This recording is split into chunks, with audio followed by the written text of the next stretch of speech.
இவர் குறுக்குல போயிட்டு திடீர்னு கலைஞர்ன்றாரு, திடீர்னு எம்ஜிஆர்ன்றாரு, நாளைக்கு ஜெயலலிதான்னு வர்றாரு, திடீர்னு வந்து ஸ்டாலின் சார் ஆக்சுவலா எனக்கு பிடிக்கும். அவருக்கு நான் ரெஸ்ட் குடுக்கணுன்ட்டு தான் நான் வரேன். அவர் அளவுக்கு உழைக்க முடியுமா தெரியல. இருந்தாலும் அவருக்கு எப்படி ஓட்டு போட்டீங்களோ, அதே மாரி எனக்கு ஓட்டு போடுங்கன்னு கூட கேட்பாரு இவரு. என்ன சொல்லி கேட்கிறோம்? எதுக்கு பேசுறோன்னே தெரியாம பண்ணிட்டு இருக்காரு. கொள்கை தலைவர்களை பத்தி பேசுறதே கிடையாது. இப்ப நோட் பண்ணீங்களா? அவரோட கொள்கை தலைவர்கள பத்தி பேசுறதே கிடையாது. சதா அதிமுக தலைவர்கள் பத்தி தான் பேசுறது. ஏன்னா அவருக்கு தெரிஞ்சு போச்சு. ஓஹோ! திமுகவ சண்டை செய்யணும்னா அதிமுக. அதிமுகவ சண்டை செய்யணும்னா திமுக. நம்ம திமுகவ ரொம்ப பேசிட்டோம். இப்ப அந்த ட்ரெஸ் எடுத்து போட்டுக்க முடியாது. பெரியார வச்சுக்கிறீங்களா பேக்கிரவுண்ட்ல? பேச வேண்டியது தானே திராவிட சித்தாந்தம், கொள்கை. ஏன் பேச மாட்றீங்க? காமராஜர் வச்சிருக்கீங்களா? பேச வேண்டியது தானே காங்கிரஸ் சித்தாந்தம், கொள்கை. ஏன் பேச மாட்றீங்க?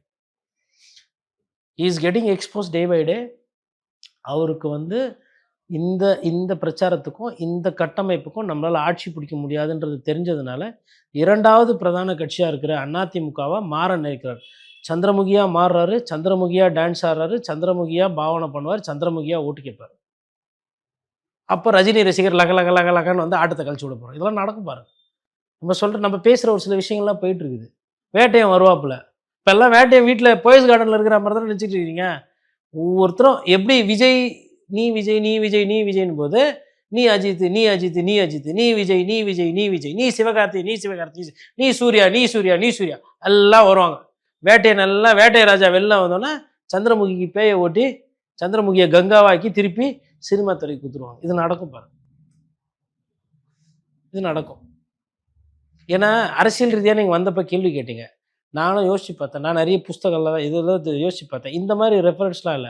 அப்ப ரைட் இது சந்திரமுகி படம் தான் கரெக்ட்டா இருக்கு. ஸ்கிரிப்ட் கரெக்ட்டா இருக்குதுல்ல. அவங்களும் அப்படிதான் நடத்துறாங்க. நானும் ஏதோ சொற்பொழிவு இருக்கும். ஒரு ஒரு ஆர்டிக்கிள் பத்தி பேசுவாங்க. இல்ல வந்து மக்கள் பிரச்சனை பட்ஜெட்ட பத்தி பேசுவாங்க. எவ்வளோ பிரச்சனை இருக்கு. இத பார்த்தோனே எனக்கு மக்கள் பிரச்சனை நெறைய மறந்து போச்சு. இப்ப உண்மையிலே அதுதான்.